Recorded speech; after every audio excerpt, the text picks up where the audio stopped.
Of all the iconic images, the most recognised and revered across all history and cultures is this image of a tortured man.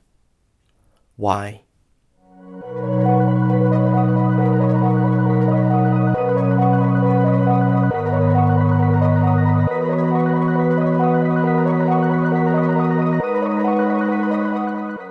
The study of the theology of Jesus Christ is called Christology.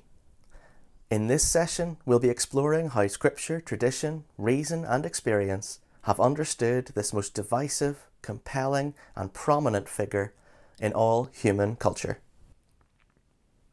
Alongside the letters circulated around the early church, the main sources for Christology are the 4 accounts called the Gospels.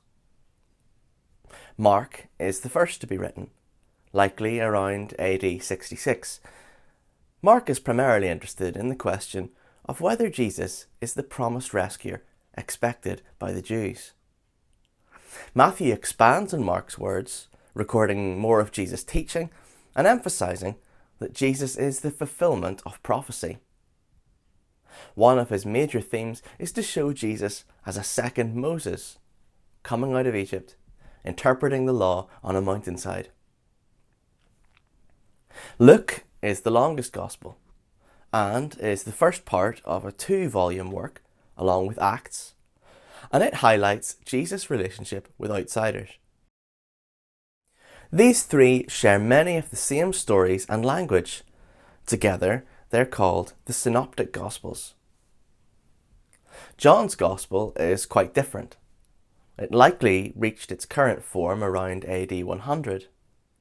It reflects on the mystery that the man Jesus was, in fact, God, and invites people to believe. Various titles are used for Jesus in the Gospel accounts. The Hebrew word Messiah and its Greek equivalent, Christ, meaning anointed, echoes the Hebrew prophecies of one who would come from the line of King David. So, the name Jesus Christ can be read as King Jesus or Jesus, God's Anointed. The title, Son of God, when it is used, does not necessarily point to Jesus as a divine being, at least not initially. In the Hebrew Scriptures, Son of God was used to refer to spiritual beings, to the first human, to the nation of Israel, and to the kings of Israel. When Son of God did imply divinity was when it was used as a title of the Roman emperors. Jesus' own preferred title is Son of Man, a reference to a figure in Jewish apocalyptic literature, a human being that ascends to God and is given power and authority and an everlasting kingdom. The idea that Jesus is God's chosen, even God in person, is revealed gradually through the Synoptic Gospels, as Jesus says and does things that only God can say or do. The miracles, the healings, the acts of forgiveness. But some things Jesus does are unexpected for a Jewish Messiah and for God. Firstly, Jesus reaches beyond the Jewish people, and second of all, he dies. The death and resurrection of Jesus form the centerpiece of the story. But as for what it means, we'll investigate that in our next session. It's time for our first task now. First, take 3 minutes to bullet point as much as you can about your own understanding of Jesus.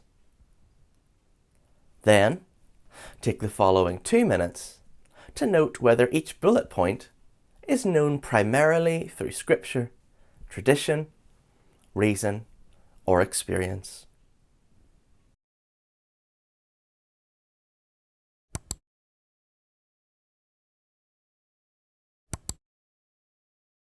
In the early centuries of the Church, an orthodox understanding of Jesus had not yet been formed. People wrestled with whether Jesus should be understood as human or divine. Different branches of the church leaned towards different explanations of who Jesus is. Adoptionism rejects the divinity of Jesus and emphasizes his humanity. Only God is divine, and God cannot be divided. Instead, adoptionism teaches that Jesus was an ordinary human being who became the Son of God at his baptism. Because of his sinless devotion, Jesus was chosen to be God's special representative. This view has been held by groups like the Ebionites, a Jewish Christian sect from the 2nd century or earlier, right up to some Unitarians today. At the same time that the Ebionites were espousing adoptionism, there was an equal and opposite belief: Docetism. While adoptionism emphasizes Jesus' humanity and denies his divinity, Docetism emphasizes Jesus' divinity and denies his humanity. It's rooted in the Gnostic idea of dualism, that spirit is good and material is evil. Becoming flesh was below the dignity of the divine and holy God. Instead, Jesus only appeared to be human, hence the name Docetism, from the Greek dokein, to appear. One of the most controversial views about Jesus was taught by a Libyan church leader named Arius. If Jesus was either divine or human, creator or creation, Arius put him firmly in the creation box. After all, the Arians argued, Jesus stated, "The Father is greater than I." Anywhere that Scripture suggests Jesus is God should be understood as simply showing respect to this most holy person. Arius' main opponent was Athanasius, Bishop of Alexandria. Athanasius criticised the Arian approach to Scripture. If you read the whole sweep of John's Gospel, not just that one verse, you could not fail to see that Jesus is God. Only God can save. In light of the controversy between Arius and Athanasius, as well as other mounting areas of disagreement, church leaders called for a gathering, the first of its kind, where leaders from different branches of the church around the world would meet together to seek agreement.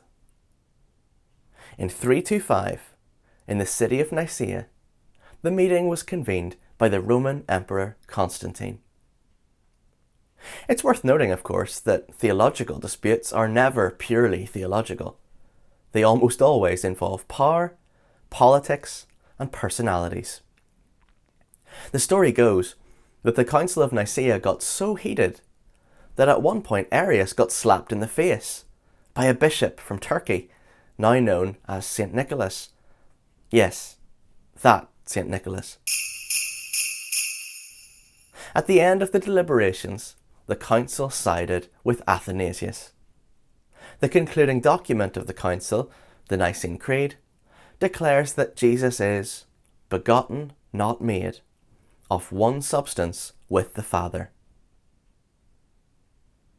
The Church's understanding of the nature of Jesus was further refined at the Council of Chalcedon in 451, finally resolving the tension between all forms of adoptionism and Docetism, and declaring that Jesus was one person, both truly God and truly human.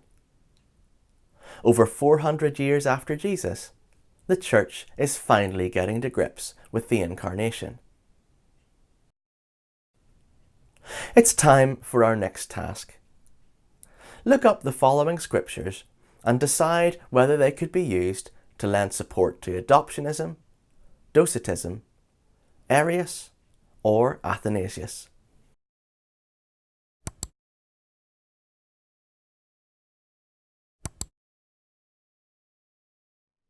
Although the person and work of Jesus is the main theme of all Christian theology, The next major development in Christology doesn't occur until the late 18th century, with what has been called the quest for the historical Jesus.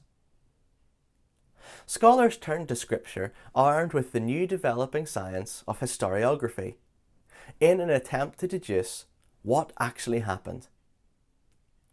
They also brought to Scripture the skepticism for church authority that was a hallmark of the age of the Enlightenment.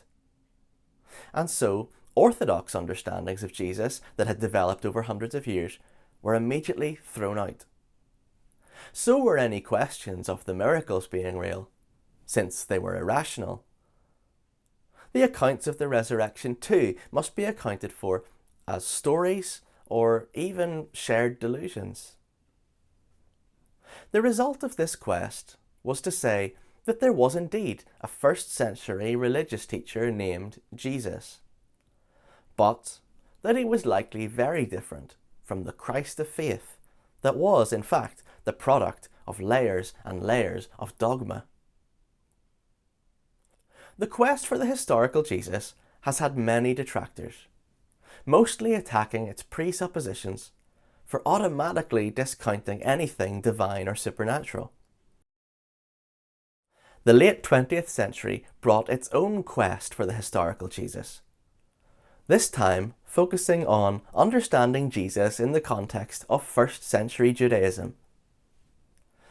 This quest bore considerable fruit for Christology and biblical studies, re-emphasizing Jesus as a prophetic figure in the Jewish apocalyptic tradition. This filtered down into popular Christian teaching, like Philip Yancey's book, The Jesus I Never Knew, and Rob Bell's short film, Dust. That brings us to our final task. Read the piece of writing by John Dominic Crossan, a prominent figure from the quest for the historical Jesus, and answer the questions.